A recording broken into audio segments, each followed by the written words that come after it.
पहले जो पॉलिटिशियन थे, यदि उन्होंने लाल पेन से साइन किया तो समझ जाइए कि लेटर तो भेजा लेकिन काम नहीं करना। हरे पेन से साइन किया तो मतलब है कि काम करना है। ये मैंने भी सुना था। एक कांग्रेस के पॉलिटिशियन थे जो हमारे यहाँ, अब छोड़िए मैं पद बताऊंगा तो फिर सबका इसका नाम हो जाएगा।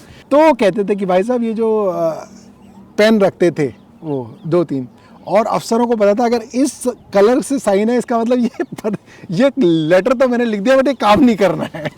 क्या बात है।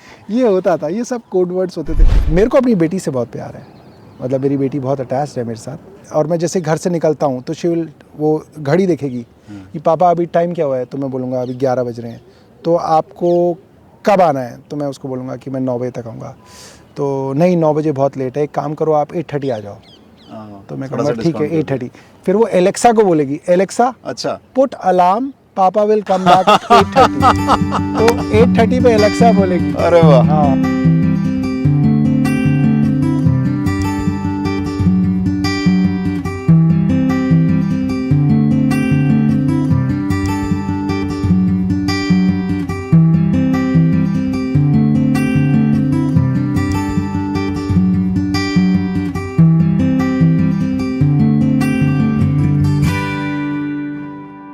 नमस्कार सौरभ भाई। नमस्कार नमस्कार। आपकी यूजुअली दिन की शुरुआत कैसे होती है? दिन की शुरुआत उठने से होती है। उठने के बाद क्या करते हो? उठने के बाद मैं जिम जाता हूँ, मतलब रोज? और जब जिम नहीं जाता तो कहीं वॉक वगैरह पे जाता हूँ आसपास ही? आसपास। हाँ, कितने बजे उठ जाते हो सुबह? मैं 6:30 6, कभी 7। आपने वेट Depend लूज करता किया? हाँ, कोरोना में सबने लूज़ किया है। कितना लूज किया होगा? आई थिंक मैंने 5 किलो के करीब लूज़ किया है। काफ़ी है। हाँ, मतलब लोगों ने गेन किया है, बहुतों ने लूज़ किया है। अच्छा, कैसे राजनीति में कैसे इंटरेस्ट हुआ शुरुआत का? जब ये अन्ना हज़ारे साहब का आंदोलन हो रहा था तो हम लोग जाते थे ऑफिस से। मैं एक टीम का मैनेजर होता था, तो पूरी टीम को लेके मैं जाता था। अच्छा। तो हम गुड़गांव में हमारा ऑफिस होता था, तो हम वहाँ से मेट्रो लेते थे। पूरी टीम जंतर मंतर या रामलीला मैदान पे उतरती थी, वहाँ थोड़ा बहुत जिंदाबाद मुर्दाबाद करते थे और फिर अपने अपने घर जाते थे। तो ऐसे शुरुआत हुई धीरे धीरे ना। फिर कभी फ़ोन आया यहाँ से कि आपने वॉलंटियर बनने के लिए अपना नंबर दिया था तो आप मिलो। तो मुझे याद है मैं दुर्गेश से मिला था। अच्छा। दुर्गेश पाठक से, नेहरू प्लेस मेट्रो स्टेशन के पास उन्होंने एक मीटिंग रखी थी। तब तक पार्टी नहीं बनी थी। अच्छा। तब आंदोलन था। तो मतलब मुलाकात हुई, उन्होंने बोला क्या आपकी ड्यूटी कर सकते हैं। फिर पहले ड्यूटी वूटी मिलनी शुरू हो गई। फिर ऐसे धीरे धीरे फिर पार्टी बन गई। पार्टी के अंदर पूरे 10 साल हो गए इस हफ्ते आंदोलन हुए। 10 साल पुरानी बात कर रहे हैं। बड़ा स्पीड से बीता ये समय। 10 साल। हाँ, बहुत स्पीड से बीता।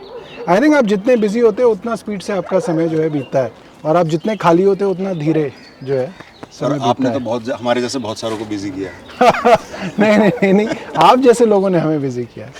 आप जैसे जो लोग हैं जो बैकग्राउंड में काम करते हैं, वो मुझे लगता है कि बड़े मतलब वो इम्पोर्टेंट हैं। हम लोग तो पर्दे के आगे रहते हैं, पर्दे के पीछे वाले लोग बहुत इंपॉर्टेंट हैं इस पूरे आंदोलन के अंदर और इस पूरी सरकार के अंदर। आई थिंक मतलब हाँ है काफ़ी हद तक ये मुझे लगता है कि आपका काम बड़ा मुश्किल है। रोज़ लोगों से मिलना, रोज़ लोगों की फरियाद सुनना, एक एक अफसर को फॉलो करना, विजिट करना अपने एरिया में, अपनी फैमिली का भी ध्यान रखना। हाँ, पब्लिक डीलिंग मुश्किल है। मतलब आप ये मान लीजिए कि अगर आप जैसे सॉफ्टवेयर में काम करते हैं, हाँ। तो आप 8 घंटे या 10 घंटे काम करते हैं। हाँ। मगर अगर आप पब्लिक डीलिंग कर रहे हैं, हाँ। तो 3 घंटे की पब्लिक डीलिंग लगभग 10-12 घंटे के सॉफ्टवेयर, क्योंकि पब्लिक डीलिंग के अंदर मतलब एग्जॉस्ट हो जाता है आदमी का ना। ऐसा लगता है कि खून जो है वो उड़ गया। ये है public dealing is difficult, but फिर धीरे धीरे आदत हो जाती है। आपको आदत हो जाती है कैसे डील करना है, क्या करना है। आपको देख के और आपसे बात करके ना एक टेम्परामेंट बड़ा इंपॉर्टेंट, मतलब ऐसा लगता है इंसान यदि टेम्परामेंट कंट्रोल में तो सब कुछ ठीक ठाक है। कैसे टेम्परामेंट मेंटेन करते हैं, खासतौर से टीवी पे? हाँ, नहीं मुझे लगता है कि लोग पसंद करते हैं। मैं आपको बताऊं कि एक बीजेपी के बहुत अच्छे प्रवक्ता हैं, नाम नहीं लेना चाहिए क्योंकि ठीक नहीं है। एक बार मैं उनसे मिला, मतलब काफ़ी साल हो गए अब तो, और क्योंकि आप बहस से पहले ना बैठे होते हो तो आप डिस्कस कर रहे होते हो ऐसे ही, तो कई बार इनफॉर्मल डिस्कशन भी होती है। तो मैंने उनको बोला कि यार मुझे ना पार्टी में कुछ लोगों ने कहा कि थोड़ा आप एग्रेसिव हो जाओ डिबेट्स के अंदर, थोड़ा सा ना मतलब दूसरे के ऊपर थोड़ा एग्रेशन दिखाया करो। तो उसने बोला नहीं नहीं नहीं नहीं, आप बिल्कुल ऐसा मत करना। पता है वाला बीजेपी वाला बोला, कह रहे नहीं नहीं नहीं, हमारी पार्टी में आपके बारे में बहुत डिस्कशन होता है और लोग कहते हैं आपका स्टाइल बहुत अच्छा है, कह रहे हैं आप बिल्कुल इसको मत बदलो, ये बहुत ठीक है आपका। तो मतलब देखिए हर स्टाइल की एक ऑडियंस है और हर तरीके को पसंद करने वाले लोग हैं। तो कुछ लोग एग्रेशन पसंद करेंगे तो उनके लिए एक्स लोग काम आ सकते हैं, कुछ लोग नहीं पसंद करेंगे तो उनके लिए अलग लोग काम आ सकते हैं। तो ये मेरा नेचुरल स्टाइल है, तो I don't have to do it, ये ऐसा ही है। हाँ अगर मुझे एग्रेसिव होना पड़ेगा तो उसके लिए मेरे को जो है वर्क करना पड़ेगा अपने ऊपर। और ज़्यादातर मैंने देखा है हमारे एमएलएस का स्टाइल, प्रवक्ता का स्टाइल बड़ा नेचुरल है, मतलब they are not pretending to be someone else. देखिए यही आपकी जो है सबसे बड़ी स्ट्रेंथ है, क्योंकि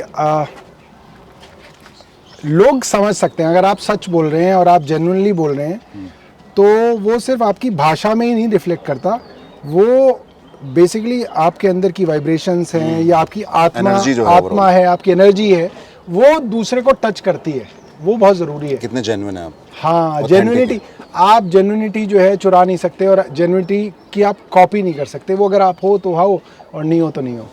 कितना मुश्किल है यंगस्टर्स के लिए पॉलिटिक्स में एंटर करना?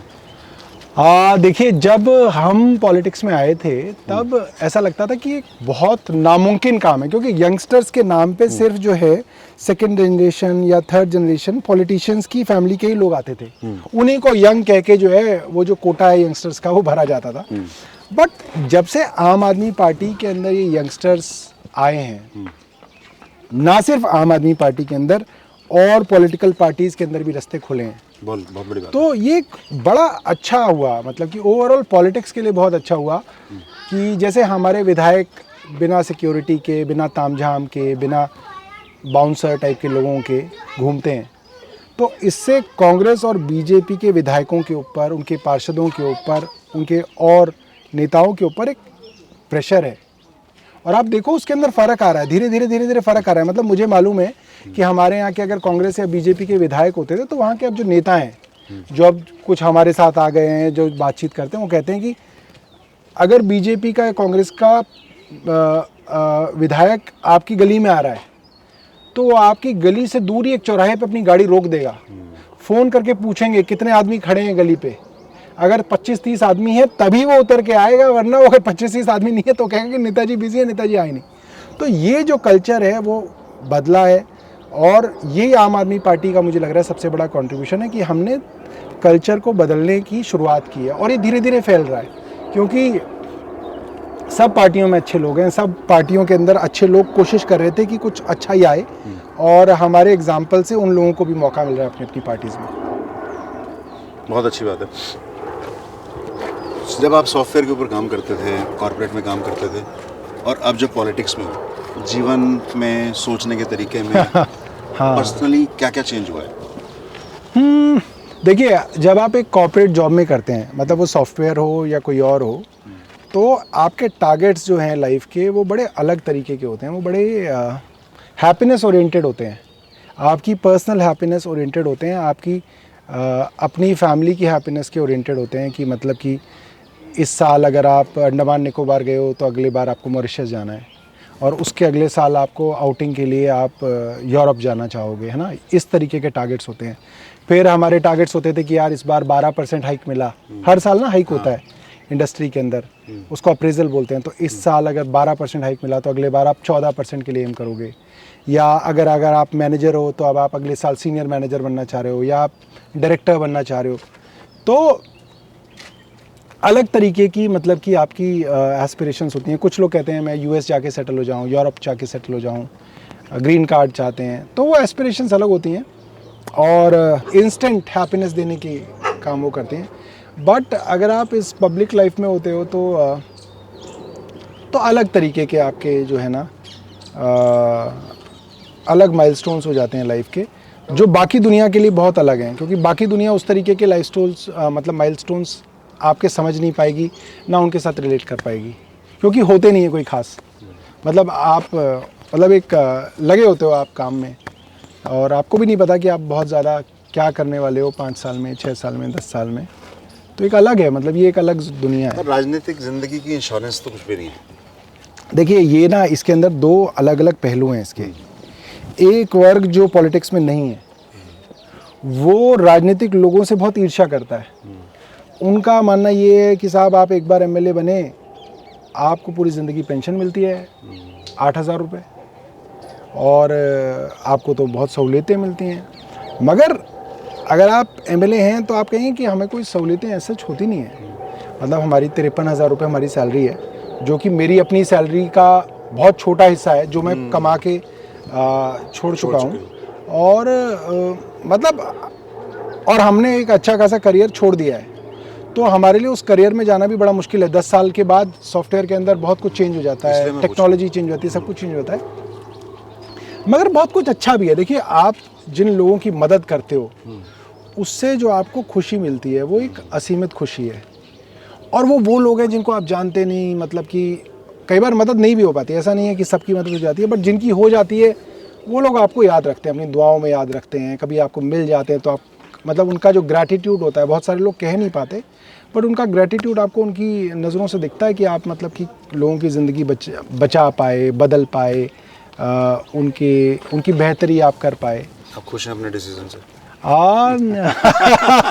आपकी वजह से बहुत सारे लोग खुश हैं इस डिसीजन से। ये बड़ा मुश्किल है कहना कि ये डिसीजन सही है या गलत है। क्योंकि ये जो है ना, ज़िंदगी जब ख़त्म हो रही होगी तभी आप बता सकते हो कि डिसीजन सही था या गलत था। तब आप कह सकते हो कि सही था गलत था। अभी नहीं कह सकते आप। अभी तो सेटिस्फाइड है, अभी ठीक है, मतलब गाड़ी चल रही है। चलिए आइए ऊपर चलते हैं। चलिए।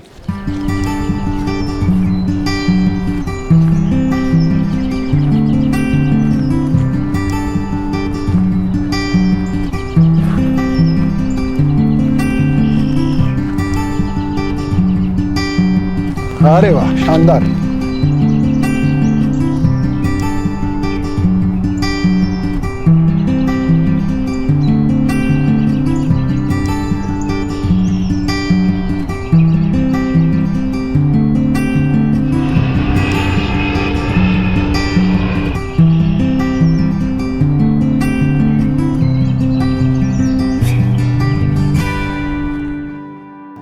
जिस उम्र में यूथ पार्टनर ढूंढता है, गिटार बजाता है, हाँ?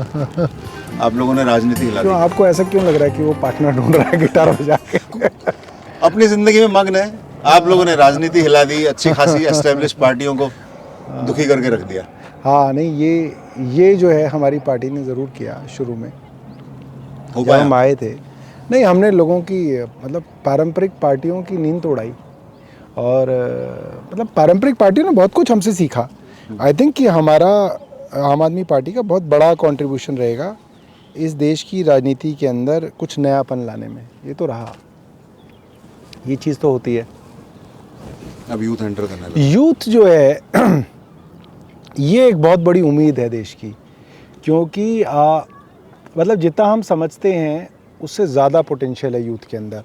अभी के जो बच्चे बच्चियां जो हमारे पास मतलब मिलते हैं, इंटरेक्ट करते हैं, कई बार हमारे यहाँ एज ए इंटर्न मेरे ऑफिस में आते हैं, मतलब उनसे हम अपने आप को कंपेयर ही नहीं कर सकते। मतलब they are full of potential. और जब हमसे मतलब बहुत सारे लोग हैं जो मतलब कि अच्छी पॉलिटिकल पोजीशंस पे हैं, जब आप उनसे आज के यूथ को कंपेयर करते हो तो आपको लगता है कि जो हमारी पॉलिटिकल क्लास है उसके अंदर बहुत ज़्यादा टैलेंट डेफिसिट है। मतलब कि आपकी देश की जो क्रीम है वो पॉलिटिक्स में नहीं पहुंच रही है जो पहुंचनी चाहिए। क्योंकि देखिए, सबसे ज़रूरी काम इस देश के लिए इस देश को चलाना है। बाकी सब तो उसके छोटे छोटे सबसेट्स हैं ना। कॉर्पोरेट कंपनियां हैं, सरकारी कंपनियां हैं, धंधे काम धंधे हैं, ये सब तो छोटे छोटे सबसेट्स हैं। बेसिक पॉलिसी मेकिंग आपके देश की अगर आपके देश का बेस्ट ब्रेन नहीं कर रहा है तो ये देश के लिए और मतलब पूरे समाज के लिए बड़ी दुख की बात है, और जो नहीं हो रहा है। तो अब मुझे लगता है कि धीरे धीरे उम्मीद बन रही है कि वो लोग हमारे पॉलिसी मेकिंग के अंदर देश को चलाने के लिए वो लोग आएंगे, और लोगों के अंदर बड़ा जुनून दिखता है। जैसे मैं आपको बताऊं कि मेरे यहाँ पिछले साल एक बच्ची ने इंटर्न किया। She was in class 11th। अच्छा। हाँ, 11th क्लास की लड़की थी वो, और क्या वो बातें करती थी। उसके सारे फंडे क्लियर हैं, लेफ़्ट क्या है, राइट क्या है, सेंटर क्या है, इकोनॉमिक्स क्या है, ज़बरदस्त। और अभी वो 12th दे रही है, तो उसकी मम्मी ने मेरे को वीडियो भेजा कि उसको उसके स्कूल में आउटस्टैंडिंग ऑलराउंड परफॉर्मर अच्छा। का अवार्ड मिला। तो कितनी खुशी होती है कि मतलब कि ऐसे बच्चे हमारे पास आके इंटर्न कर रहे हैं and they are doing so well in their life. एक और मेरे यहाँ इंटर्न थे Arjun, he is studying now in London School of Economics. एक थे जिन्होंने मेरे ऑफिस में काफ़ी काम किया, 2-3 साल काम किया, पार्टी का काम किया, मेरे ऑफिस में भी काम किया, Ashish Mangal. He got selected in Carnegie Mellon University. अरे वाह। तो मतलब दुनिया की सबसे बड़ी बड़ी यूनिवर्सिटीज़ के अंदर हमारे यहाँ इंटर्न करने वाले बच्चे जा रहे हैं। तो इससे बड़ी उम्मीद होती है कि मतलब वेल टैलेंटेड यूथ पॉलिटिक्स में इंटरेस्ट ले रहा है, और पॉलिटिक्स में कहो या पॉलिसी मेकिंग में कहो, मतलब उसको इंटरेस्ट है कि देश को हम सही राह पे ले जाएं। तो इन लोगों से बड़ी उम्मीद है। और आई थिंक पहले ऐसा स्टीरियोटाइप था कि मतलब कि कुछ पॉलिटिशियंस के बच्चे ही जो हैं, second generation third generation politicians ही जो हैं वो पॉलिटिक्स में जाएंगे। और अजीब सी बात थी, उन्हीं को पॉलिटिकल यूथ आइकन जो है बना के देखा जाता था, जो कि गलत था।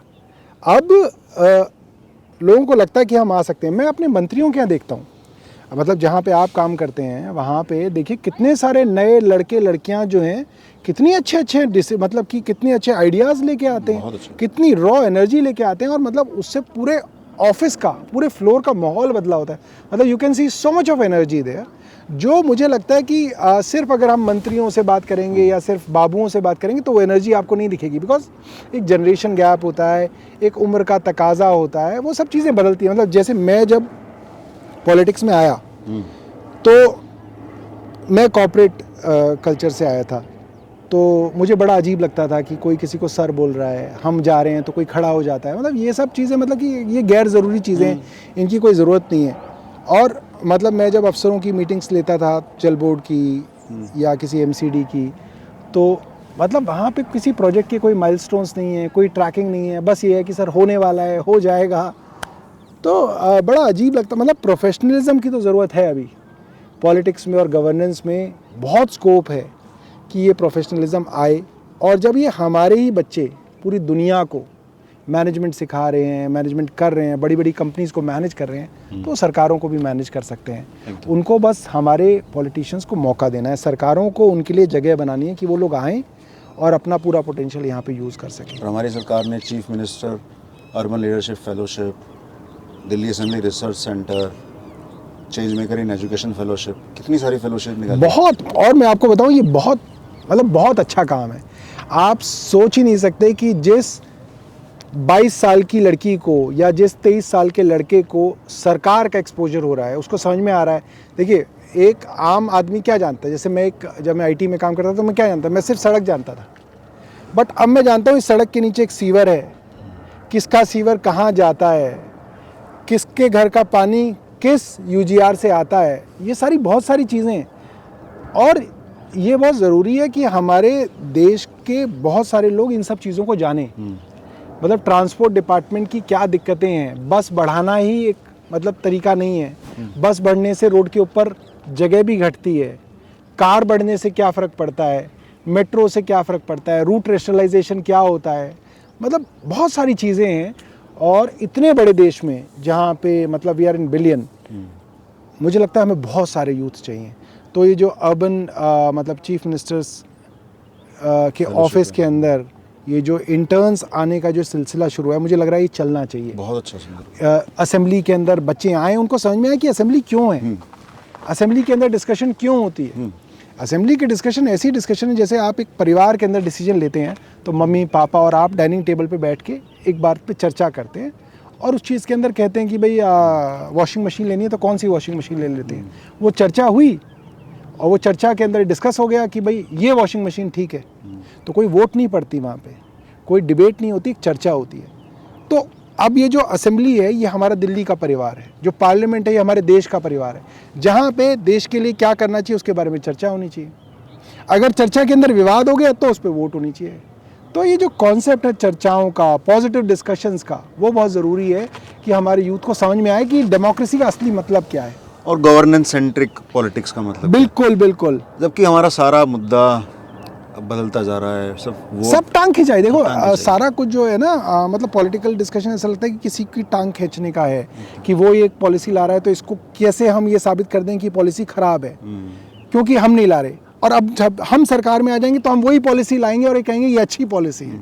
तो ये सारी चीज़ें जो देखता है अगर यूथ तो वो बड़ा डिसएंचेंटेड होता है। अभी तमिलनाडु के मैनिफेस्टो में बीजेपी ने डाला है कि हम घर घर राशन पहुंचाएंगे। देखिए अब तमिलनाडु में भाजपा घर घर राशन पहुंचाना चाहती है और दिल्ली के अंदर दिल्ली सरकार पहुंचाना चाहती है तो उसको रोक रहे हैं। तो आज का यूथ ये सब नहीं चाहता। आज का यूथ चाहता है कि आप भी काम करिए, इनको भी काम करने दीजिए और इस काम का कंपटीशन कराइए। जो बेहतर काम करेगा वो अच्छा है, जो अच्छा काम नहीं कर रहा वो अच्छे काम करने वाले से सीख ले। और यही पॉजिटिव है, यही पॉजिटिव चीज़ है। और आजकल तो लोग मतलब कि पॉजिटिव थिंकिंग के बारे में कोर्सेज करते हैं। लोग तो मतलब कि किताबें पढ़ते हैं कि पॉजिटिव कैसे बना जाए, कैसे रहा जाए, और इसके लिए सब चीज़ें बदलेंगी। सिर्फ पॉलिटिक्स ही नहीं, आपकी जो डिस्कशंस होती हैं टेलीविज़न पे, आपकी न्यूज़ की डिबेट्स होती है, उनको भी थोड़ा पॉजिटिव होने की ज़रूरत है। गांधी जी कहते थे कि politics without spiritualism is absolute dirt ever to be shunned. क्या हुआ ऐसा, क्या बदला इतना हमारे नेताओं ने जो इन्विसाज किया, जो सिस्टम तैयार किया पॉलिटिक्स में, जो उन्होंने चाहा था बदलाव लाना, कहाँ चूक गए हम? देखिए गांधी मतलब ये हम लोगों की किस्मत, खुशकिस्मती है इस देश की कि हमारे देश के सबसे बड़े राजनेता जो थे वो महात्मा गांधी थे। और मतलब इसमें कोई डिस्प्यूट नहीं है, अनडिस्प्यूटेड नेता हैं वो, ठीक है। और जो छोटी मोटी डिस्प्यूट्स थी वो पिछले 60-70 साल में सब खत्म हो चुकी है। मतलब जब नरेंद्र मोदी जिनकी पार्टी गांधी को अक्सर जो है कटाक्ष करती थी उन पे, वो उन्होंने मान लिया कि जो है महात्मा गांधी सबसे बड़े हैं, ठीक है। तो अब तो अनडिस्प्यूटेड है। और उन्होंने राजनीति के अंदर जैसे आपने बोला स्पिरिचुअलिटी को ढूंढा और उन्होंने बोला कि राजनीति मजबूत होकर खड़ी इस देश में तब हो पाएगी जब आप उसको स्पिरिचुअलिटी के पैरों पे खड़े करेंगे। क्योंकि ये देश जो है बहुत स्पिरिचुअल देश है। यहाँ के लोग जो है अध्यात्म से, बच्चा पैदा होता है तो अध्यात्म से जुड़ जाता है। तो इस देश की पॉलिटिक्स, इस देश की अर्थव्यवस्था, इस देश की कोई भी चीज़ आप अध्यात्म से अलग करके नहीं देख सकते। और ये जो अध्यात्म है ये कोई हिंदू नहीं है, ये कोई मुस्लिम नहीं है, ये सीधा मतलब ऊपर वाले से आपको जोड़ता है। और हमारे सभी रिलीजियस स्क्रिप्चर्स के अंदर आप देखिए अर्थशास्त्र, राजशास्त्र सब बताया है। भगवान राम के बारे में जब तुलसीदास बताते हैं, उन्होंने जो रामचरितमानस लिखी उसके अंदर कई कांड उन्होंने बताए, बाल कांड से लेकर अयोध्या कांड, अरण्य कांड, सुंदर कांड, आखिरी जो कांड है उत्तर कांड, उसके अंदर तुलसीदास बताते हैं कि भगवान राम सीता जी के साथ और लक्ष्मण जी के साथ पुष्पक विमान में वापस लौटे। और उन्होंने जब अयोध्या के अंदर अपना राज्य शुरू किया तो उन्होंने बताया कि असली राज्य क्या होना चाहिए, राम राज्य क्या होना चाहिए। हालांकि हमारे बहुत सारे राजनीतिक मित्र जो हैं राम राज्य को एक तरीके के एक धार्मिक राज्य करके दिखाते हैं, मगर राम ने जो परिभाषा राम राज्य की दी वो बहुत सुंदर परिभाषा है। वो ऐसी परिभाषा है कि जिसके अंदर सब लोग सुखी हैं, किसी को कोई रोग नहीं है, मतलब किसी को कोई दुख नहीं है, कोई दरिद्र नहीं है, सबके पास काम है, सब अपने अपने धर्म को मानते हैं। और तुलसीदास जी की चौपाई के अंदर ये सारा वर्णन है। हमारे यूथ को पढ़ना चाहिए, ठीक है, कि आप पढ़िए तो सही कि राम क्या कह के गए, दैहिक दैविक भौतिक तापा, राम राज नहीं कहु ही व्यापा। मतलब राम राज्य के अंदर ना दैहिक, ना दैविक, ना भौतिक, कोई भी तरीके का रोग नहीं होता था, ठीक है। मतलब हर तरीके से आदमी स्वस्थ रहता था। जो आप कर रहे हैं हेल्थ के अंदर, आप मोहल्ला क्लिनिक बना रहे हैं, अस्पताल बना रहे हैं, तो आप यही तो कर रहे हैं भाई। अस्पताल बनेंगे, सब रहेगा तो लोगों को दैहिक जो है ये रोग जो है नहीं होंगे। अगले में कहते सब नर करहि परस्पर प्रीति, मतलब जितने भी नर नारी हैं वो एक दूसरे के साथ प्यार से रहते हैं। नफरत का कोई स्कोप तुलसीदास जी ने भी नहीं छोड़ा, भगवान राम ने कहा। और ये भी कहा कि सब लोग अपने अपने धर्म का पालन जो है करेंगे। तो ये तो हमारे सारे स्क्रिप्चर्स, इसी ने तो गांधी ने चुना। भगवान राम ने रावण के जाते समय भी जी उनका अपमान नहीं किया, उनके लिए कोई ऐसा बेंचमार्क नहीं सेट किया जिसको हम ये कह सकें कि भाई उन्होंने नफरत से जाने दिया, उनसे उनका भी सीखा, सम्मान किया, उनको लक्ष्मण को उनके पास भेजा कि आप इनसे सीखिए सीखिए। जो आप इनसे सीख सकते हैं। तो हमारी संस्कृति तो मतलब बहुत पुरानी और बड़ी मजबूत संस्कृति है, जिसके अंदर से मतलब हम बहुत कुछ सीख सकते हैं। मतलब हमें कहीं विदेश में कहीं सीखने की ज़रूरत नहीं है, सब कुछ हमारे यहाँ है और हमारे धर्म ग्रंथों के अंदर है और सभी धर्म ग्रंथों के अंदर है। मतलब ऐसा नहीं है कि मतलब आप गुरबानी सुनिए, उसके अंदर यही मतलब उसका सार जो है वो सारा यही है। एक तुलसीदास जी की चौपाई जो है रामचरितमानस की, जो मुझे याद आती है आपसे बात करते हुए, वैर न विग्रह जी जी जी, आस न त्रासा सुख न हाँ, ताहि हाँ, सदा हाँ। सबासा। जी तो बिल्कुल, वैर न विग्रह उन्होंने पहले ही बोल दिया कि हाँ। कहीं पे कोई जेलसी हाँ। या कोई एनवी की जगह बिल्कुल बिल्कुल बिल्कुल बिल्कुल। ना कोई- तो हमारे सब स्क्रिप्चर्स में है और जो यूथ है ये सब समझता है। ऐसा नहीं है कि यूथ बेवकूफ़ है, वो सब समझ रहा है कि देश के लिए उसको क्या चाहिए, समाज के लिए उसको क्या चाहिए, उसकी एस्पिरेशंस पूरी हों, ये हम सब लोगों का जो है ना ये कर्तव्य है। जब हम यूथ की बात करते हैं, महिलाओं की भागीदारी कितनी बड़ी है? बहुत बड़ी है। और ये चेंज ना एज अ पॉलिटिशियन मैं देख सकता हूँ कि 7 साल पहले जब मैंने पॉलिटिक्स शुरू की थी तो हम RWS से मिलते थे और आज जब हम RWS से मिलते हैं तो एक बड़ा चेंज मैं RWA के लेवल तक पे देख पाता अच्छा। हूँ जी, कि अब RWS के अंदर बहुत सारा यूथ आ रहा है। पहले क्या था, RWS के अंदर ज़्यादातर रिटायर्ड बुजुर्ग लोग आते थे क्योंकि मतलब उनके काम मतलब वो फारिग हैं तो वो इस तरीके के काम करते थे।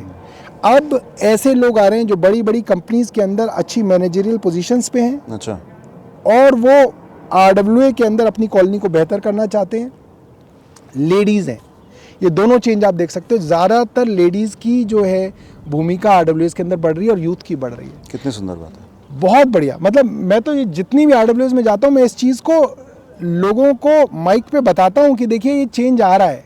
क्योंकि कई बार क्या होता है, आप ये चेंज आ रहा होता है बट आप इसको रिकॉग्नाइज नहीं कर पाते, आप इसको एक्नॉलेज नहीं कर रहे होते कि ये चेंज आ रहा है। आप जब इसको एक्नॉलेज करते हो तो लोगों के अंदर मैसेज जाता है कि चेंज आ रहा है। तो ये चेंज आना शुरू हो गया है, लोगों की दिलचस्पी जो है पॉलिटिक्स में बढ़ गई है। शालीन भाई मैं आपको बताऊं कि अब मैं जितने भी दिन ऑफिस बैठता हूं, कोई ना कोई अच्छे घर से, अच्छे परिवार से और अच्छी पढ़ी लिखी महिला मेरे पास ज़रूर आ रही हैं, अलग अलग एज ग्रुप्स की, 45, 55।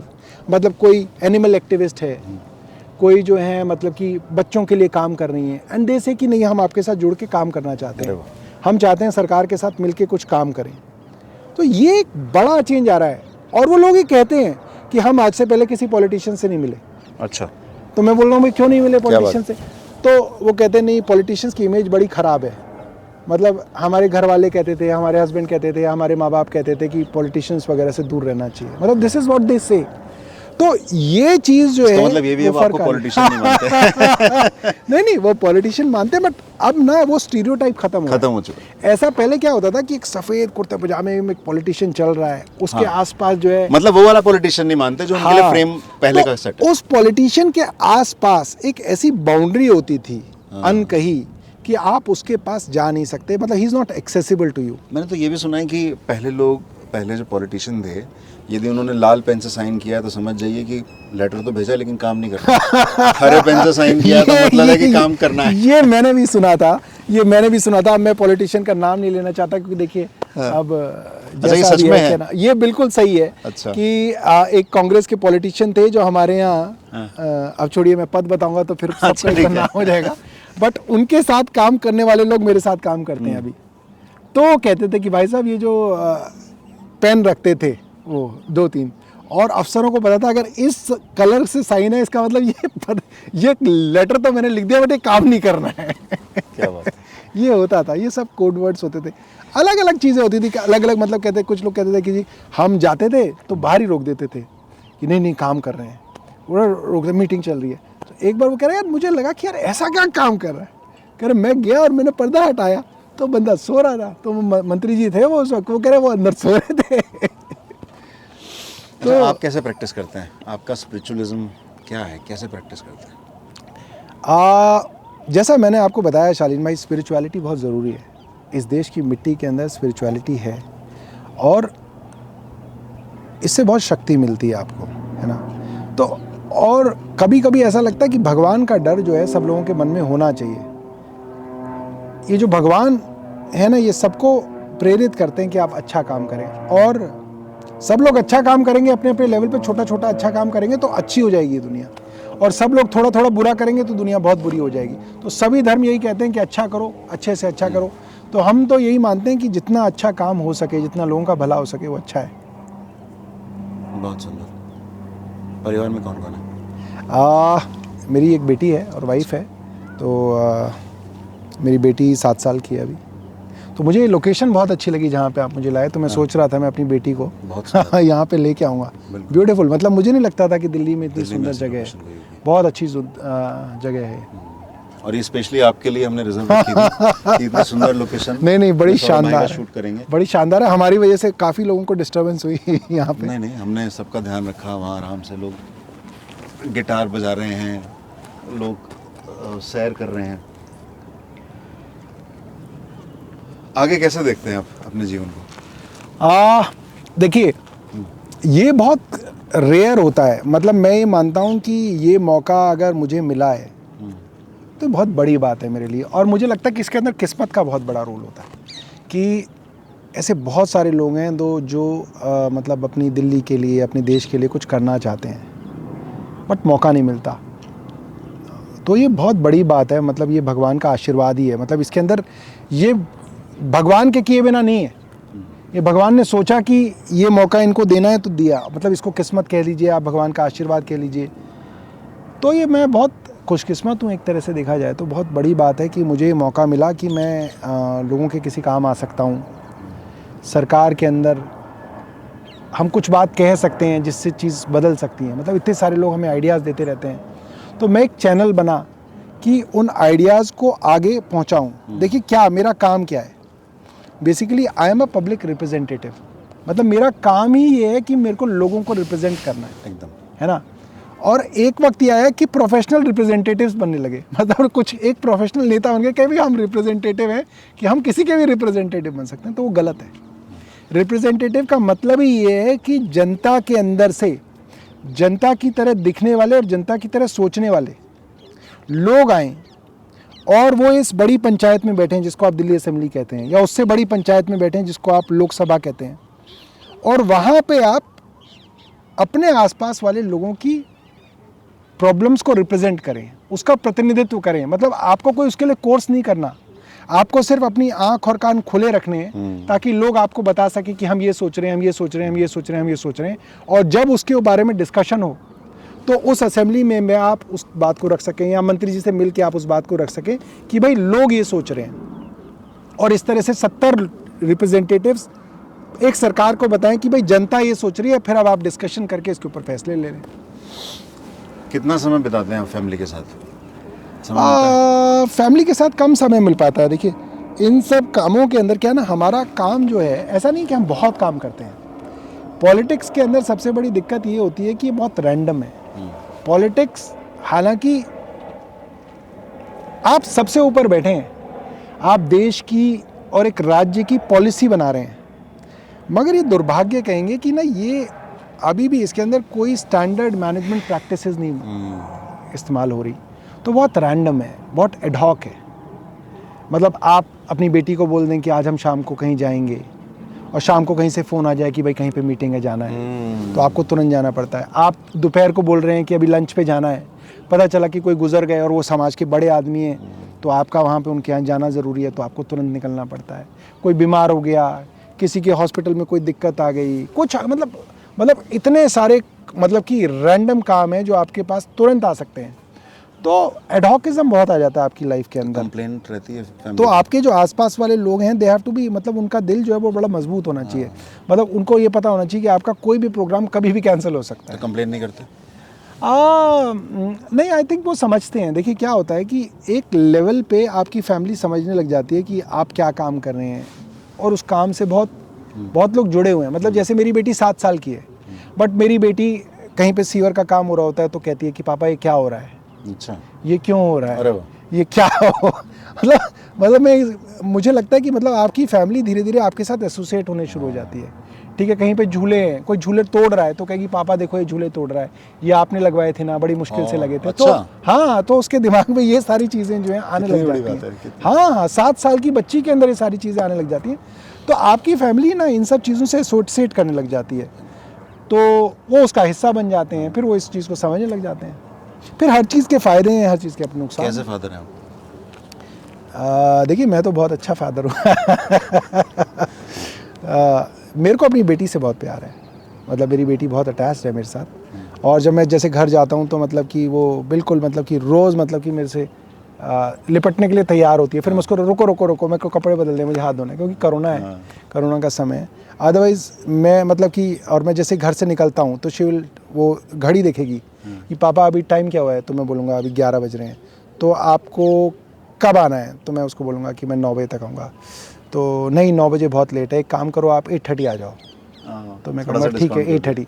फिर वो एलेक्सा को बोलेगी, एलेक्सा अच्छा, पुट अलार्म, पापा विल कम बैक एट 8:30, तो 8:30 पे एलेक्सा बोलेगी। अरे वाह, हाँ, फिर जैसे उसकी मम्मी का बर्थडे है तो वो मेरा Okay. कैलेंडर खोल के लिख देगी अरे वाह, कि Naira says papa has to be at home okay, because it's mama's birthday, तो वो अरे वाह। कैलेंडर के अंदर मेरा ब्लॉक कर देगी वो दिन। तो मतलब बच्चे आजकल बहुत स्मार्ट है, मैं आपको बता रहा हूँ, बच्चे और यूथ ये इस देश के लिए बहुत बड़ी उम्मीद है। बिल्कुल, यूथ के अंदर इतना पोटेंशियल है, मुझे लगता है यूथ को मौका देना चाहिए देश के अंदर, ये इस देश को बदल सकते हैं। बिल्कुल, और हम पॉलिटिशियंस की ये जिम्मेदारी है कि हम उनके लिए स्पेस बनाएं, और चाहे हमको खुद हट के उनके लिए स्पेस बनाना पड़े, बट हमें उनके लिए स्पेस बनाना चाहिए। सर भाई मेरा अनुभव ऐसा है सरकार में काम करते करते कि महिलाएं जो लड़कियां आज आ रही है ना नई, हाँ, उनमें और लड़कों की प्रतिभा में बहुत ज़्यादा डिफरेंस होते जा रहा है। कौन लड़कियां प्रतिभाशाली बहुत है? ज़्यादा प्रतिभाशाली हैं, बहुत ज़्यादा डिफरेंट है अप्रोच, कंपैशन, एम्पैथी और लगाव सिस्टम को चेंज करने का, मुझे ऐसा लगता है। आपकी क्या ऑब्जर्वेशन? देखिए पता क्या, लड़कों की और लड़कियों की स्ट्रेंथ्स अलग अलग हैं। मुझे मतलब मैं आपकी बात से काफ़ी सहमत हूँ, मगर मैं मतलब कि लड़कों को बहुत ज़्यादा डीमोटिवेट नहीं करना चाहता। ये भी ठीक है। मगर ये बात बिल्कुल आप ठीक कह रहे हैं कि लड़कों की और लड़कियों की काम को करने की अप्रोच में बहुत फ़र्क होता है, लेवल ऑफ सीरियसनेस में काफ़ी फ़र्क होता है। मतलब लड़कियां काफ़ी सीरियसली अपने काम को लेती हैं, ये फ़र्क है। और मतलब कुछ जगह हैं स्ट्रेंथ्स हैं, मतलब कुछ काम है जिसमें लड़के जो है जैसे स्ट्रेंथ्स करेंगे। कोई बताए? मतलब जैसे, मतलब कि आपको अगर घर घर भेजना है जैसे, है ना, तो मैं कई बार सोचता हूँ कि देखो लड़कियों को ना भेजा जाए, पता नहीं किस तरीके के लोग। वो तो मिल लड़कों की जाएंगे। वजह से है ना कि हमारा माहौल ऐसा है कि लड़कों की वजह तो से कोई भी लड़कियां- आउटडोर वर्क होगा ना, तो मैं लड़कियों को कहूँगा यार तुम ना ये वाला काम मत करो कहीं, मतलब क्योंकि जिम्मेदारी होती है आपको, ये पता नहीं लड़कों की कौन मिल स्ट्रेंथ जाए। है या लड़कों की हमारी वीकनेस है जिसकी हाँ, कि वजह कोई से बदमाश लड़का ना मिल जाए हाँ। उनको कहीं। ये है। और शालीन भाई, मैं ये बात हर जगह कहता हूँ कि लड़कियों की भागीदारी हर चीज़ पे बढ़नी बहुत ज़रूरी है।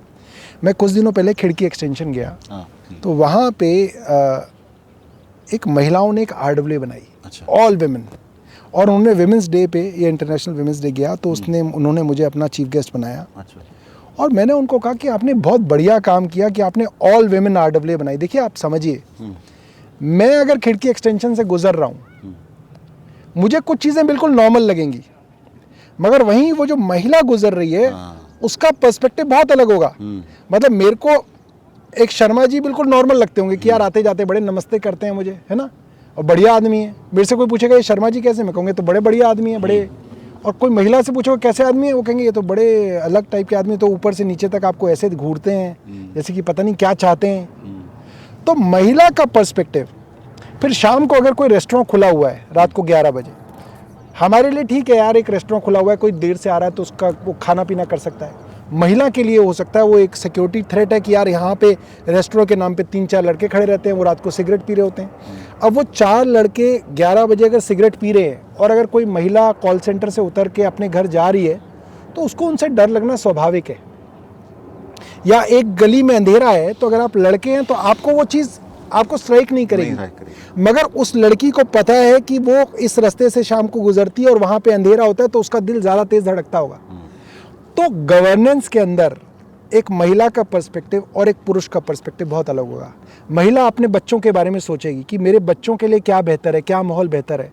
पुरुष शायद नहीं सोच पाएगा, इतना सोचेगा ही नहीं वो। तो इसीलिए महिलाओं का पर्सपेक्टिव गवर्नेंस के अंदर हर लेवल पे बहुत ज़रूरी है। और मैं मानता हूँ RWA भी एक गवर्नेंस की इकाई है, सबसे छोटी इकाई है। मंत्री महिला हो या पुरुष हो, मगर उस मंत्री के आसपास पुरुष और महिला दोनों तरीके के एडवाइज़र होने ज़रूरी हैं, ताकि वो पर्सपेक्टिव जो है वो उस टेबल पे रखे ज़रूर। वो हो सकता है कंसिडर हो सकता है ना हो, मगर वो पर्सपेक्टिव आना बहुत ज़रूरी है। तो बहुत बड़ी बात है और बहुत अच्छी बात है कि लेडीज़ और हमारी यंग बच्चे आ रहे हैं, बहुत अच्छी बात है। और हम लोग उनको एक सेफ़ एनवायरनमेंट प्रोवाइड कर पा रहे हैं। बिल्कुल। क्योंकि अगर आप उनको एक अच्छा सेफ ऑफिस एनवायरनमेंट नहीं प्रोवाइड करेंगे तो नहीं आएंगे। वो बच्चे लोग अपने बच्चों को भेजना बंद कर देंगे। तो आप वो प्रोवाइड कर रहे हैं और उससे पूरी सोसाइटी के अंदर एक अच्छा कॉन्फिडेंस जा रहा है, बड़ा अच्छा मैसेज जा रहा है। ये बहुत ज़रूरी है। और दूसरी बात, ये मेरा अपना सर्वे और मैंने कई बार एग्जिट पोल करा के देखा है अपनी। अच्छा। अभी जो बाई इलेक्शन हुआ MCD का, उसमें मैंने एग्जिट पोल करवाए कुछ जगह। अच्छा। मैंने देखा 10 में से 7 महिलाएं जो बाहर आ रही थी वो कह रही थी हमने आम आदमी पार्टी को वोट दिया। और 10 में से 4 पुरुष जो बाहर आ रहे थे वो कह रहे थे हमने आम आदमी पार्टी को वोट दिया। अच्छा, तो महिलाओं में तो महिलाओं के पॉपुलैरिटी अंदर ज़्यादा है। आम आदमी पार्टी बहुत पॉपुलर है। या मान लीजिए अरविंद केजरीवाल और इनकी सरकार बहुत पॉपुलर है, क्योंकि आपने बहुत सारे प्रो वुमेन चीजें की हैं। जो बाकी आपने आमतौर महिलाओं पे की नहीं होते। सुरक्षा के लिए CCTV लगाए हैं, आपने बसों के अंदर मार्शल लगाए हैं, महिला मोहल्ला क्लिनिक खोलने की कोशिश की आपने है। महिला मोहल्ला क्लिनिक की बात की है, आपने महिलाओं के लिए ट्रैवल फ्री किया है, बहुत सारी चीजें हैं। तो और महिलाएं भी जो चीज़ हैं, है, मैं माफ करना आपको रोक रहा हूँ, जो ओवरऑल एम्बियंस है ना, जिस तरीके के पुरुष आप हैं, हाँ मैं आपने बताया ना कि आपके ऑफिस में जो महिलाएं हाँ। आती हैं आपसे बात करती हैं और बताती हैं पुराने पॉलिटिशियंस के बारे में। मैं जैन साहब के साथ काम करता हूँ, वहाँ पे भी मैंने देखा है, मेरे साथ कई सारे महिला कर्मियाँ हैं मेरी टीम में।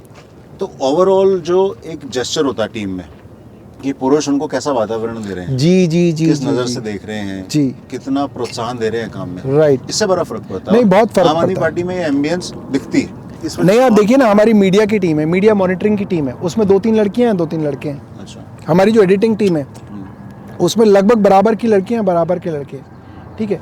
और जितने भी मंत्रियों के पास अगर आप देखें, जैसे जैन साहब की बात करें, एजुकेशन डिपार्टमेंट के अंदर आप देखें, हेल्थ में देखें, लगभग बराबर के लेवल का आपको जो है अनुपात दिखेगा। बिल्कुल। बल्कि ये जो आर्ट एंड कल्चर वाले में अगर आप जाएंगे वहाँ तो लड़कियाँ ज़्यादा हैं। तो इससे बड़ा मतलब आप एक सोसाइटी को बिना कुछ कहे, बिना कुछ पोस्टर पे छापे, बिना कुछ बैनर पे लिखे, एक बड़ा बदलाव आप एक बड़ा बदलाव का मैसेज दे रहे हैं, जो जा रहा है, जो लगातार जा रहा है वो मैसेज। और भाजपा में तो ऐसा लगता है कि बहुत सारे ट्विटर हैंडल जो दिखते हैं महिलाओं के नाम से हैं। अब देखिए, भाजपा की समस्या अलग है। अच्छा। भाजपा के अंदर क्या है, एक अलग तरीके के मेल शोविनिज्म को बढ़ावा दिया जाता है।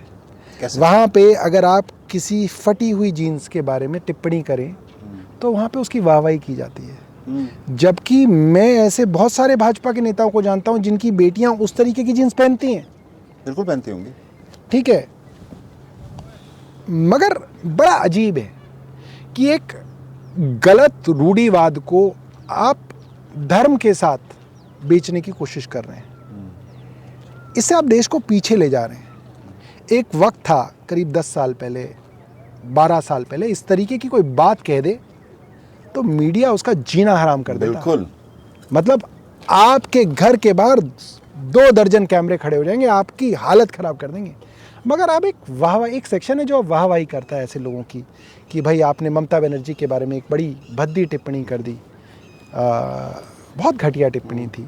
फिर आपने किसी की जीन्स के बारे में बहुत भद्दी टिप्पणी कर दी।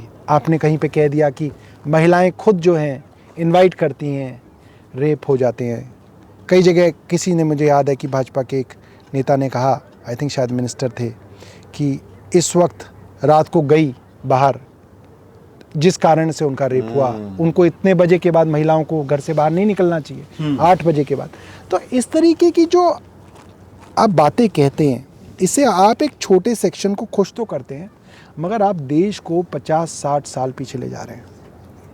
और मतलब ये आप परमानेंट डैमेज कर रहे हैं अपने देश के अंदर। सर भाई, मुझे लगता है कि जिस रूढ़िवादिता को और मेल शोविनिज्म को आप कह रहे हैं ना, जिसको ये राजनीतिक पार्टियां जाने अनजाने प्रमोट करती हैं,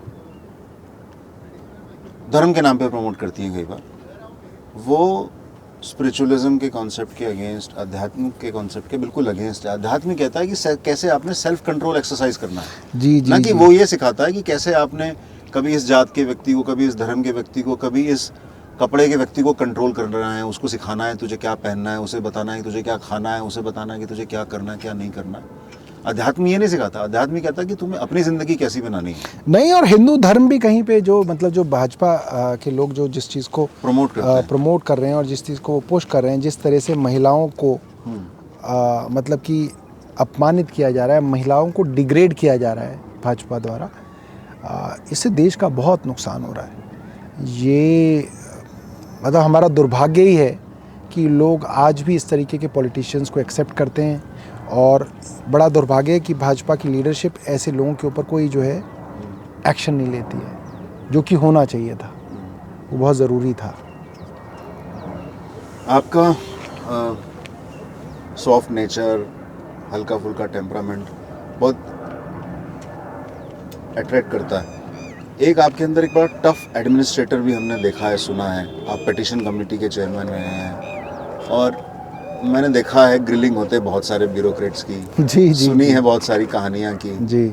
आप बड़े टफ एडमिनिस्ट्रेटर हैं, तो कैसे देखते हैं आप? देखिए, मैं ये मानता हूँ कि मैं टफ एडमिनिस्ट्रेटर तो नहीं हूँ, मगर मेरे अंदर जो है सवाल पूछने की क्षमता है, और मेरा ये मानना है कि जो विधायिका है, जो हमारा लेजिस्लेचर है, इसका सबसे बड़ा काम जो है वो है लोगों को रिप्रेजेंट करना। हमारा काम ही है, we are representatives of people. और जो सरकार और सरकारी अफसर हैं, ये अकाउंटेबल हैं, जवाबदेह हैं जनता के प्रति। तो अगर कोई सरकारी डिपार्टमेंट सवालों का जवाब नहीं दे पा रहा तो कुछ गड़बड़ है। तो मैं हमेशा से ये चाहता हूँ कि अगर किसी चीज़ पे संदेह है तो उसके ऊपर सवाल पूछे जाएं डिपार्टमेंट से, शालीनता से पूछे जाएं, बिना किसी बदतमीज़ी के पूछे जाएं, अच्छे वातावरण में पूछे जाएं, मगर जब तक उसका जवाब ना मिले तब तक वो सवाल पूछे जाएं। ऐसा नहीं हो कि वो सवाल को जो है आप जो है डॉज कर दें। तो मैं ये मानता हूँ कि मुझे पैशन है कि सवाल पूछे जाएं और सवालों का जवाब मिले। और बहुत सारे ब्यूरोक्रेट्स के साथ जो है मेरा इंटरेक्शन हुआ, पिटिशंस कमेटी के अंदर, क्वेश्चन एंड रेफरेंस कमेटी में, प्रिविलेजेस के अंदर, और मैंने कुछ ब्यूरोक्रेट्स को कहा कि आपके साथ बातचीत करके बहुत अच्छा लगा, आपकी क्लैरिटी बहुत है और आपने अच्छा काम किया। हमें लगा मतलब कि कई बार मतलब कि कुछ ब्यूरोक्रेट्स की इतनी क्लैरिटी होती है, इतना अच्छा लगता है कि उन्होंने किसी डिसीजन को कितना कुछ सोच के, कितना रीज़नेबल डिसीजन लिया, अच्छा लगता है और हम लोग बहुत सीखते हैं उनसे।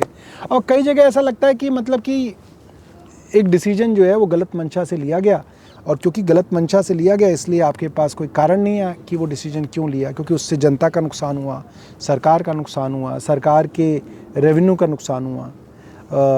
तो सवाल पूछना जो है वो बहुत ज़रूरी है और ये लेजिस्लेचर का काम है। मुझे अच्छा लगता है सवाल पूछना। कल मानिए कि आपकी बेटी बड़ी होती है और वो डिसाइड करती है कि उसे यूपीएससी लिखना है, एक ब्यूरोक्रेट बनना है। As a mentor, as a father, क्या सीख देने की कोशिश करेंगे आप उसको? देखिए, मेरे कई जानकार हैं जो ब्यूरोक्रेट हैं, और कई सारे जानकार हैं जो ब्यूरोक्रेट्स को मतलब कि आईएएस एग्ज़ाम क्लियर करने की ट्रेनिंग देते हैं। और मैंने मतलब कई बार उनसे पूछा कि भाई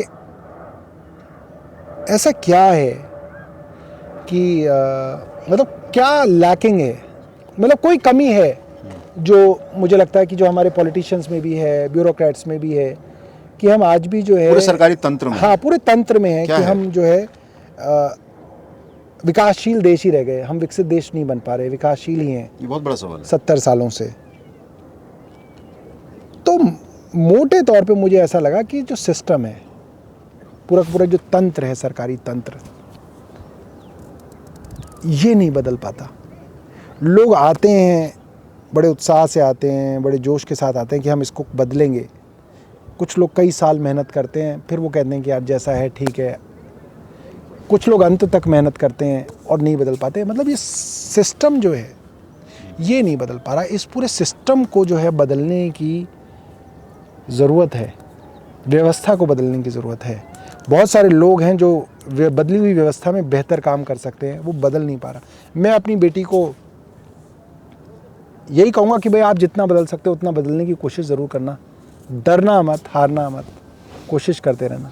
मुझे ऐसा लगता है सौरभ भाई कि एक जो सेंसिटिविटी होनी चाहिए सिस्टम में, एक संवेदनशीलता होनी चाहिए आम आदमी को लेके, सिस्टम को लेके, जनता को लेके, वो कहीं ना कहीं मिसिंग है।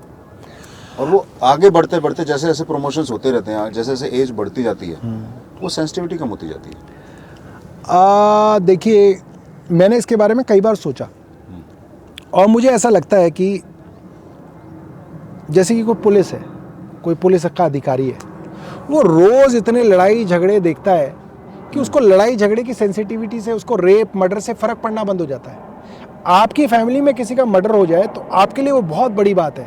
मतलब आपको लगता है कि पता नहीं किस तरह से आरोपी को पकड़ के उसको फांसी के फंदे पे लटकाया जाए, मगर उस एसएचओ को लगता है यार मेरे यहाँ तो हर दूसरे दिन कोई मर्डर होता है, उसके लिए ऐसे ही डॉक्टर या अधिकारी, उसके पास तो रोज़ परेशान आदमी आता है, बड़े बड़े परेशान आदमी आते हैं, तो उसके लिए किसी दूसरे की परेशानी से परेशान होने वाली, जिसको आप सेंसिटिविटी कहते हैं, वो जो है धीरे धीरे कम होनी शुरू हो जाती है। ये एक नेचुरल प्रोसेस है। इसके लिए कंसिस्टेंटली आपको उसको सेंसिटिव रखने की ट्रेनिंग्स देनी पड़ेंगी। मतलब आपके यहाँ एक प्रोसेस होना चाहिए कंटिन्यूअस, जो आपको उसको दोबारा ये बताते रहें, क्योंकि आप बार बार लोगों को परेशान देख रहे हैं। आप लोगों की परेशानियों से आपको दुख होना कम हो जाएगा, but you have to re energise yourself to, क्योंकि आप सेंसिटिव नहीं होंगे तो फिर आप किसी का दुख ही नहीं समझेंगे, तो आपको दुख ही नहीं हो रहा है तो फिर आप क्यों करेंगे किसी के लिए काम। बिल्कुल। तो उसके लिए तो मुझे लगता है कि एक कंटिन्यूस ट्रेनिंग्स की ज़रूरत है, कि कोई लोग आएँ और उनकी काउंसलिंग करते रहे इस चीज़ के लिए, और वो सब जगह ज़रूरी है। वो जजेस के लिए भी बहुत ज़रूरी है, पॉलिटिशियंस के लिए भी ज़रूरी है, पॉलिटिशियंस के लिए ज़रूरी है, ब्यूरोक्रेट्स के लिए ज़रूरी है, सब जो सरकार के अंदर जो पूरा तंत्र है उनके लिए ज़रूरी है कि वो लोगों के दुख को अपना दुख मानना शुरू करें, किसी तरह के उसके दुख से, जनता के दुख से, किसी और के दुख से अपने आप को एसोसिएट करना शुरू करें। और ये कॉन्टीन्यूस प्रोसेस है। बहुत सारे प्रोग्राम खासतौर से उन लोगों के लिए जो केयर गिवर स्ट्रेस से जूझते हैं, चाहे वो डॉक्टर्स हों, चाहे वो मेंटल हेल्थ प्रोफेशनल्स हों। जी जी जी जी, बहुत सारे टेक्निक्स आज के टाइम में, और हम नहीं, बहुत सारे विकसित देश, विकासशील देश अपना रहे हैं। कहीं ना कहीं हमें भी उसके बारे में सोचना है। बिल्कुल। मतलब हम लोग इस पे काम नहीं कर रहे हैं, मुझे लगता है करना चाहिए। मगर एक ऐसी यंग पार्टी जिसको बहुत सारे यंगस्टर्स सुनते हैं, क्या लिख रही है वो ट्विटर पर या सोशल मीडिया पर, उसके बारे में क्या छप रहा है, बहुत लोग जानना, सोचना, समझना चाहते हैं, और कहीं ना कहीं उनसे उम्मीद रखते हैं कि ये लोग वो बात करेंगे जो शायद विपक्षी पार्टियां नहीं कह पा रही, कर पा रही। वो क्या लगता है आम आदमी पार्टी किस हद तक इसको कर पा रही है? आम आदमी पार्टी, देखिए मतलब हमने एक प्लेटफॉर्म तो प्रोवाइड किया है, आम आदमी पार्टी ने एक प्लेटफॉर्म प्रोवाइड किया है कि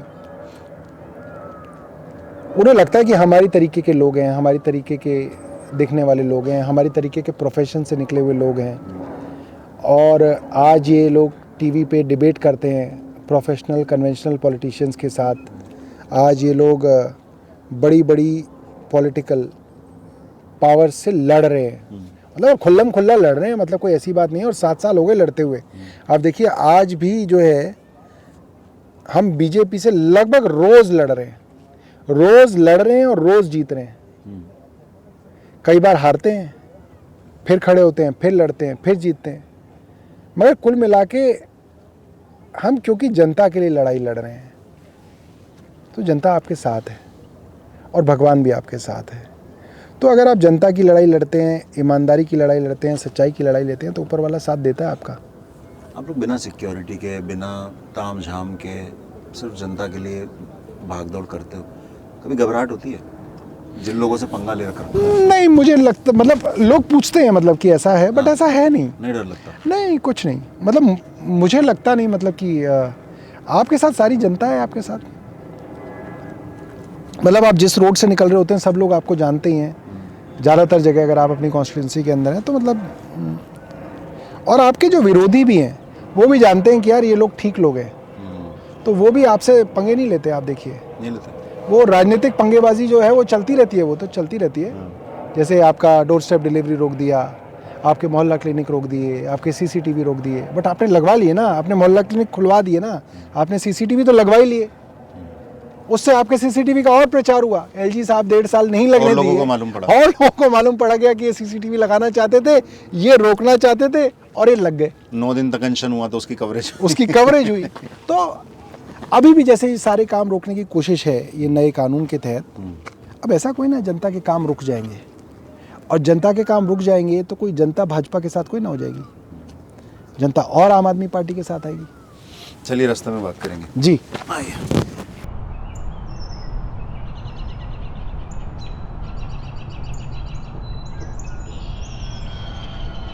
हम नायरा की बात कर रहे थे, क्या वो कभी ब्यूरोक्रेसी में जाना चाहेगी? वैसे मेरी बेटी आईएएस, मतलब उसको पता भी नहीं है कि आईएएस ऑफिसर क्या होता है, तो आई डोंट थिंक कि वो बनना चाहती है। उस अभी बहुत छोटी है, लाइक वो अभी क्लास 2 में है, तो मतलब बच्चों के सोचने का तरीका बिल्कुल अलग होता है बड़ों से।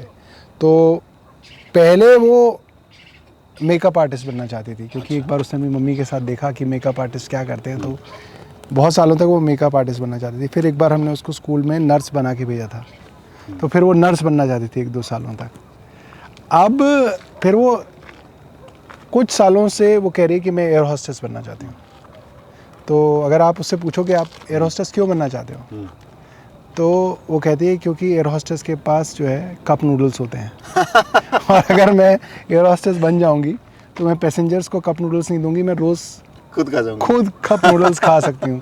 तो उसको लगता है एयर होस्टेस ही एक ऐसी प्रोफेशन है जिसके अंदर आप कप नूडल्स के पास आपकी अनलिमिटेड एक्सेस है। अच्छा। तो बच्चे बहुत अलग तरीके से जो है वो सोचते हैं। पेरेंट्स को टाइम दे पाते हैं? कम। देखिए अब क्या है ना, आप एज अ पॉलिटिशियन आप फैमिली को कम टाइम दे पाते हैं, क्योंकि आप सारे कामों के लिए कहाँ से टाइम काटेंगे, आप फैमिली टाइम ही कट करते हैं, या आप अपना सोने का टाइम, अपने पर्सनल एंटरटेनमेंट का टाइम, वही टाइम कट होता है। तो परेशान करता वो है। थोड़ा काम नहीं, ठीक है, I think it is part of life. आप तो देखिए बहुत सारे और भी प्रोफेशंस हैं, लोग कॉर्पोरेट्स के अंदर जो बड़ी बड़ी नौकरियां करते हैं उनके पास भी अब कम समय रहता है। बचपन कैसा था आपका? बढ़िया, नॉर्मल। नॉर्मल मतलब नहीं, नॉर्मल का मतलब शाय थे आप, देखो मुझे क्या बताया था है, आपने एक बार। क्या है कि हाँ, I was a shy person, मतलब मैं ऐसा कोई एक्सट्रोवर्ट आदमी नहीं था। मैं कभी क्लास मॉनिटर नहीं बना, और मतलब मैं कभी अपने स्कूल, मतलब मैं कभी पॉलिटिशियन नहीं बनने वाला व्यक्ति था। तो लोग कहते हैं ना कि हमारा बचपन जो है वो बड़ा बुरा था, या हमारा बचपन ऐसा था वैसा था, तो मेरा बचपन तो बड़ा नॉर्मल सा था। और मगर ये बहुत ज़रूरी है कि हर तरीके का आदमी पब्लिक रिप्रेजेंटेटिव बने, क्योंकि हर तरीके के आदमी को रिप्रेजेंटेशन चाहिए ना वहाँ पे। कई लोग कहते हैं कि देखो अनपढ़ रिप्रेजेंटेटिव बन गए। मेरा कहीं पे ये मानना है कि एक आध अनपढ़ आदमी भी पब्लिक रिप्रेजेंटेटिव होना चाहिए। इसका मतलब ये नहीं है कि सारे अनपढ़ ही पहुँच जाए वहाँ पे, बट एक आध अनपढ़ आदमी भी वहाँ पे पहुँचना चाहिए, क्योंकि वो बता सकता है कि अनपढ़ आदमी की क्या प्रॉब्लम है, अनपढ़ आदमी की क्या समस्या है। भाई अगर सारे ही ग्रेजुएट्स एक पब्लिक पॉलिसी बना रहे हैं लेबर के बारे में भी, तो वो उनको कौन बताएगा कि भाई लेबर की रोजमर्रा के इश्यूज क्या हैं? लेबर की एक्सेस भी अगर आप इंटरनेट पे दे दोगे, वो कहेगा भाई मेरे को इंटरनेट चलाना ही नहीं आता। अच्छा। मेरे पास मोबाइल तो है बट मेरे को उसका एक्सप्लोरर चलाना नहीं आता। तो हर तरीके का रिप्रेजेंटेटिव वहाँ पे ज़रूरी है, महिला का, जवान आदमी का, बुजुर्ग का, दलित का, गरीब का, अमीर का, सब रिप्रेजेंटेटिव वहाँ पे ज़रूरी हैं, तभी वो वहाँ की बात रख सकते हैं। इस दौर में सारा सब कुछ इवॉल्व हो रहा है, कम्युनिकेशन इवॉल्व हो रहा है, मैनेजमेंट स्किल्स के ऊपर बहुत सारी थ्योरीज आ चुकी हैं, हेल्थ सेक्टर इवॉल्व हो रहा है, इंसानियत इवॉल्व हो रही है। ये एक गंभीर सवाल है। देखिए अभी तो फिलहाल हमारा जो देश है ना वो एक बुरे दौर से गुजर रहा है, और ये इस दौर से गुजर रहा है कि वो सारी चीज़ें जो कहा जाती थी कि नहीं करनी चाहिए वो सब करी जा रही हैं। जैसे जात पात की बात नहीं करनी चाहिए कहा जाता था, वो सब की जा रही हैं। धर्म के बाद नाम पे लड़ाइयाँ नहीं करी जानी चाहिए, वो सब की जा रही हैं। वो फैशन बन गया है। तो मतलब ये एक दौर है, एक बुरा दौर है, और धीरे धीरे वो अच्छा दौर भी वापस आएगा। मतलब एक वक्त था शालीन भाई, मैं आपको बताऊं, आज से 10 साल पहले दिल्ली के अंदर जवान बच्चों की क्या कन्वर्सेशन होती थी। 10 साल पहले चाय की दुकान पे, कोचिंग सेंटर के बाहर 12th क्लास के बच्चे, कॉलेज के बच्चे क्या बातें करते थे। वो ये बातें करते थे, यार नोएडा के अंदर वो कंपनी आ गई, वो फला MNC हायर कर रही है, गुड़गांव के अंदर BPO खुल गए। रात भर इनोवा, आपको याद है इनोवा गाड़ियाँ और स्कॉर्पियो गाड़ियाँ, और जो उससे पहले टाटा सूमो के अंदर लड़के लड़कियाँ आ रहे होते थे, जा रहे होते थे। BPO, KPO, कॉल सेंटर्स, क्या क्या हो रहा था, बड़ी बड़ी कंपनीज आ रही थी। मतलब एक बड़ा इवॉल्विंग एनवायरनमेंट था कि मतलब कि देश की इकोनॉमी बूम कर रही थी, लोगों को नौकरियां मिल रही थी। लोग कोर्सेज के बारे में बात कर रहे होते थे कि ये कोर्स करके जल्दी नौकरी लग रही है, ये कोर्स करके फला आदमी अमेरिका चला गया, ये कोर्स करके ग्रीन कार्ड मिल जाता है, ये कोर्स करके न्यूजीलैंड चले जाते हो, कनाडा के अंदर आप ये ले लेते हो। आज क्या बात हो रही है हमारे यूथ की कन्वर्सेशन की? गाय की, गोबर की, हिंदू की, मुसलमान की, पाकिस्तान की, सिर्फ ये डिस्कशन रह गया है। आप सोचिए 10 साल के अंदर जो यूथ की कन्वर्सेशन के टॉपिक्स होते थे, वो 10 साल के अंदर पूरे बदल गए। ये देश के लिए काफ़ी परेशानी की बात है। आप देश के यूथ को कुछ साल तो गुमराह कर सकते हैं, मगर बाद में उसके सामने वो मसले दोबारा खड़े होंगे, रोटी के, रोज़गार के, उसके घर कैसे चलेंगे। आप देश के बड़े सेक्शन को दंगाई बना रहे हो। वो दंगाई तो बन जाएगा, नफरत ठूस रहे हो, आपके साथ दंगा भी कर लेगा, 2-4 लोगों को मार भी देगा, उस नफरत के साथ वो अपनी जवानी भी काट लेगा। मगर जब वो 35 साल का होगा और उसको परिवार चलाना होगा, तो उसका घर कैसे चलेगा? आप उस युवा को तैयार नहीं कर रहे उसके घर चलाने के लिए। आप उसको नौकरी नहीं दे रहे, आप उसको शिक्षा नहीं दे रहे, और आप उसको मानसिक तौर पे उसके मन में इतनी घृणा, इतनी नफ़रत भर रहे हो कि वो इस सोसाइटी के लिए, समाज के लिए कोई कंट्रीब्यूटर नहीं बन पाएगा। वो सिर्फ घृणा से भरा हुआ एक टाइम बॉम्ब की तरह घूमता रहेगा इस समाज में।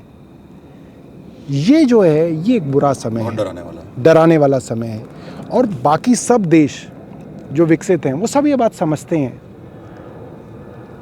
जो लोग इस देश से बाहर चले गए, वो भी ये बात समझते हैं, मगर यहाँ एक इकोसिस्टम ऐसा बन गया है कि वो लोग बात नहीं समझ रहे। और इकोसिस्टम्स ऐसे बन गए कि सबके अपने अपने सच हैं। मतलब एक तबका है जो एक भाजपाई इकोसिस्टम में चल रहा है, उनके अलग ही सच हैं। एक तबका है जो लेफ्टिस्ट इकोसिस्टम के अंदर चल रहा है, उनके अलग ही सच हैं। उनके सच बिल्कुल अलग है, मगर सच तो एक ही हो सकता है ना, या तो वो सच है या ये सच है। और ये दो इकोसिस्टम के लोग एक दूसरे से बातचीत करने के लिए तैयार ही नहीं है। इनके बीच में कोई वार्तालाप ही नहीं है कि ये तय तो किया जाए कि क्या सच है और क्या झूठ है। तो वो अपने सच के साथ जिए जा रहे हैं, नफरत भरे हुए, ये अपने सच के साथ जिए जा रहे हैं। एक टेक्नोलॉजी ने जो काम किया है इसके अंदर, कि आपको आर्टिफिशियल इंटेलिजेंस और मशीन लर्निंग उन्हीं चीज़ों को नोटिफाई करेगी जो आप पसंद करते हैं। तो यदि आप एक इकोसिस्टम को बिलोंग करते हैं, हाँ, तो आपको वही सारी स्टोरीज सुनाई जाएंगी, समाज वही लोग फॉलो कराए जाएंगे। समाज के अंदर जो घृणा बढ़ने का सबसे बड़ा कारण है, वो यही है। क्या होता था, आप देखिए, कांग्रेस बीजेपी जो है, ये कोई आज की पार्टी है कोई ना। 70 साल से चुनाव लड़ रही हैं। 70 साल से कांग्रेस को वोट देने वाला आदमी और बीजेपी को वोट देने वाला आदमी उसी अड़ोस पड़ोस में रह रहा है। रिश्तेदार हैं कि साहब एक भाई बीजेपी को वोट देता है, कांग्रेस को वोट देता है, सालों से देते आ रहे हैं, एक ही डाइनिंग टेबल पे खाना खाते आ रहे हैं। आज जो उनके बीच में नफरत है, जो उनके बीच में दुश्मनी है, जो उनके बीच में घृणा है, जो वो एक दूसरे से लड़ने के लिए तैयार हैं। आप देखिए, एक ही ऑफिस में काम करने वाले आदमी कॉफ़ी पे मिलते हैं, वो लगभग एक दूसरे का मर्डर करने के लिए तैयार हैं, सिर्फ राजनीति के चलते। परिवारों में मतलब लोगों की, भाइयों की बातचीत बंद हो गई। लोगों ने अपनी ससुराल जाना छोड़ दिया कि ये भाजपाई है, इनके यहाँ नहीं जाऊँगा। उन्होंने जाना बंद कर दिया कि ये लेफ्टिस्ट है, इनके यहाँ नहीं जाऊँगा। तो ये इसलिए हो गया क्योंकि ये जो आर्टिफिशियल इंटेलिजेंस है, जो गूगल, फेसबुक, इनके जो एल्गोरिथम्स हैं, वो आपको वही दिखाते हैं जो आपको देखना है। वो आपको आपके हिस्से का सच दिखाते हैं। तो आपको एक तरीके की विचारधारा का इतना कंटेंट आपके ऊपर बॉम्बार्ड किया जाता है कि आपको ऐसा लगता है यही सच है, और आप दूसरी विचारधारा से नफरत करने लगते हैं, घृणा करने लगते हैं। यही कारण है कि दो अलग अलग विचारधाराओं के बीच में कोई वार्तालाप और ये नहीं है, legal कोई तरीका है कन्वर्सेशन नहीं है, घृणा और फैलाने लीगल तरीका है घृणा फैलाने का। और आप सोचिए ये कितनी खतरनाक चीज़ है, क्योंकि ये जो पार्लियामेंट है, ये जो असेंबली है, ये कोई घृणा के कारण एक दूसरे को नीचा दिखाने के प्लेटफॉर्म्स नहीं है। ये पार्लियामेंट, ये पंचायतें, ये असेंबलीज़ एक दूसरे के साथ बैठ के डिस्कस करके समाज के बेहतर सॉल्यूशंस निकालने के प्लेटफॉर्म्स थे, बिल्कुल, जो कि अब बंद हो गए। जिस टेलीविज़न डिबेट के अंदर ज़्यादा बदतमीज़ी होगी, ज़्यादा चीख चिल्लाहट होगी, ज़्यादा गाली गलौच होगी, वो टेलीविज़न डिबेट ज़्यादा चलने लग गई इतनी चौंकाने वाली बात है। कि मतलब लोगों को उस तरीके के कंटेंट की आपने ऐसी आदत डाल दी है कि जब तक कहीं पे मतलब कि एक दूसरे से गाली गलौच ना हो, लोगों को मज़ा आना बंद हो गया। ये बहुत मतलब कि ये आपको, मुझे लगता है आपके देश को, आपके समाज को कई साल, कई दशकों पीछे ले गए। आप जब फ्री होते हैं, मान लीजिए कि फ्री नहीं भी होते, मानिए 7 दिन के लिए आपको छुट्टी मिल रहा है अपने काम से, हाँ, सीएम साहब बोलेंगे 7 दिन आपके लिए हमारे पास कुछ नहीं है और जनता आपको फ्री करे 7 दिन, तो आप पहला काम क्या करिएगा? हाँ, मैं चाहूँगा कि मतलब कि किसी शांत सी जगह, जैसे आप आज यहाँ लेके आए, किसी शांत सी जगह जाया जाए, मतलब किसी पहाड़ पे जाया जाए, हिल स्टेशन पे जाया जाए, या किसी बीच पे जाया जाए। मतलब कुछ साल, 2-3 साल पहले मैं अंडमान निकोबार गया था, और वहाँ पे बीच पे मतलब मैं और मेरी बेटी जाते थे। मेरी वाइफ जनरली अपने रूम में रहती थी, तो हम लोग समुंदर के किनारे एक पेड़ के नीचे लेट जाते थे घंटों, मतलब 10 बजे सुबह लेटा और 3 बजे तक। अरे वाह, मेरी बेटी वो क्या कहते हैं, वो छोटे वो होते ना सैंड के साथ बोल पाती थी? हाँ, मतलब हाँ, बोल लेती थी वो। हाँ। वो मिट्टी के उनके साथ वो खेलती थी। उसके पास कुछ इक्विपमेंट होता था कि वो कुछ कैसल वगैरह वो बनाने के लिए वो लगी रहती थी, और मैं लेटा रहता था। कोई किताब नहीं पढ़ता था, कुछ नहीं पढ़ता था, बस समुद्र की लहरों को देखता रहता था। वो लहरें थोड़ी थोड़ी देर बाद जो है पास आ जाती थी, फिर थोड़ी देर बाद वो अपने आप दूर जाना शुरू कर देती थी। बड़ा बढ़िया। हाँ, ये मेरी आखिरी वेकेशन थी। उसके बाद मैं नहीं गया। हाँ, 3 साल। 2022 तक ऐसे कोई चांस भी नहीं? नहीं, ऐसा नहीं है, जाएंगे, मिलेगा मौका। बहुत अच्छा लगा आपसे बात करके। थैंक यू और शाहिद भाई। सबका बहुत बहुत शुक्रिया।